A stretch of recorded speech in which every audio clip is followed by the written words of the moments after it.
Good evening and welcome to the channel's studios here in London with your international news around the world in 5. There's widespread shock around European politics as French President Emmanuel Macron has called a snap election in the wake of a big victory for his rival Marine Le Pen's national rally. The far-right party is on course to win 32% of the vote in the European Parliamentary elections, according to exit polls, more than twice that of the president's Renaissance party. Le choix de notre avenir parlementaire par le vote. Announcing the dissolution of Parliament, he said the two rounds of voting would take place on the 30th of June and the 7th of July, a few weeks before the Paris Olympics. Mr. Macron made the dramatic and surprise decision in a televised address from the Élysée Palace, an hour after voting closed and exit polls had been declared in France's EU elections. The Hamas-run health ministry in Gaza says an Israeli raid on a refugee camp which led to the rescue of 4 hostages killed 274 people, including children and other civilians. Israel's forces, backed by airstrikes, fought intense gun battles with Hamas in and around the Nuseirat refugee camp, freeing the captives. Noah Argamani, Almon Meir Jan, Andrei Kozlov and Shlomi Ziv, who were abducted from the Nova Music Festival on the 7th of October, have been returned to Israel. The Israeli military has estimated that fewer than 100 people died in the operation, but the latest figures from the Hamas-run health ministry in Gaza would, if confirmed, make it one of the deadliest days of the conflict so far. Israeli War Cabinet Minister Benny Gantz has quit the emergency government in a sign of deepening divisions over Prime Minister Benjamin Netanyahu's post-conflict plans for Gaza.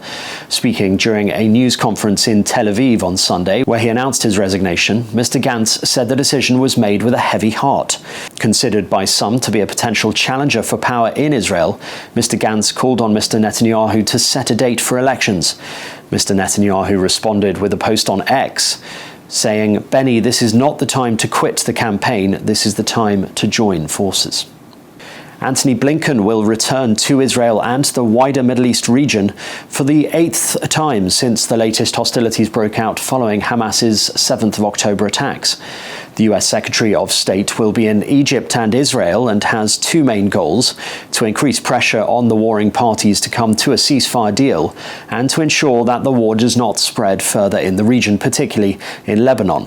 He'll meet with Egyptian President Abdel Fattah el-Sisi in Cairo before heading to Israel, where he'll hold discussions with Prime Minister Benjamin Netanyahu and Defense Minister Yoav Gallant. Police officials say at least 10 people have died and 33 have been injured after suspected militants fired on a bus carrying Hindu pilgrims in the Indian Federal Territory of Jammu and Kashmir.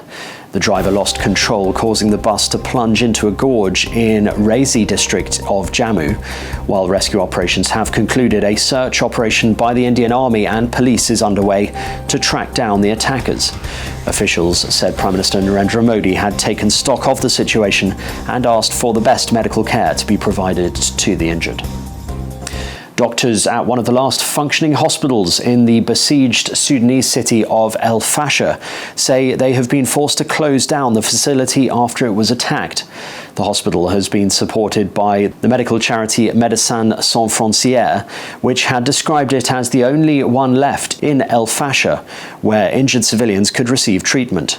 For several days, there had been reports of shells hitting the city's south hospital, causing injuries and deaths.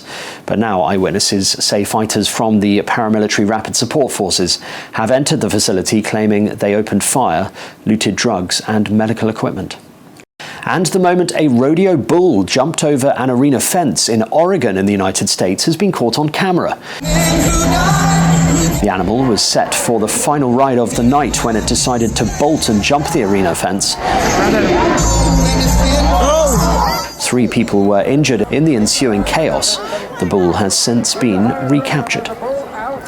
And that's your international news around the world in 5. Now back to the channel's studios in Lagos.